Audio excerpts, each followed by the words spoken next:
So let's go to here. I have the option make drawing from assembly. Same thing what we done for the assembly. So they will guide you in this way. So whatever views I needed, then I can choose it. So I choose here front view. I click and drag the front view over here.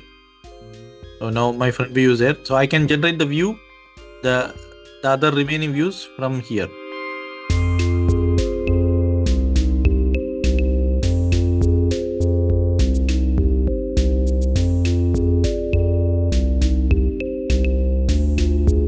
Okay, now this part I'm going to make it. Now I need to create a part list. Okay, because I have many parts inside this one. And I need to show what are all these parts, and I need to highlight here also. Okay, so if you double tap here, then I can choose that this one should be high quality when you print. Okay, now here it shows use parent scale because all the scale is generated from this one. So what I'm going to do, I'm going to choose because I need to make it show bigger there. So in this case, it's 1:2. Use custom scale.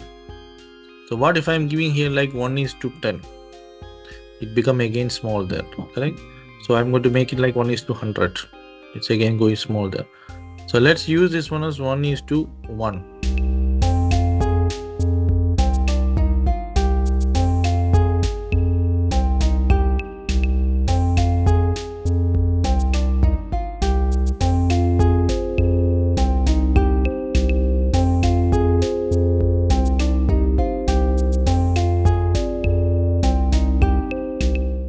So to create this part list, what you need to do is you can go to the annotation.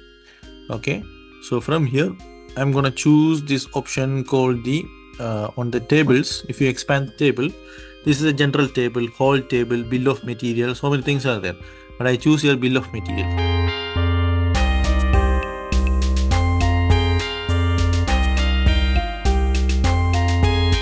Now how to identify which is center shaft, which is everything, how to identify this one.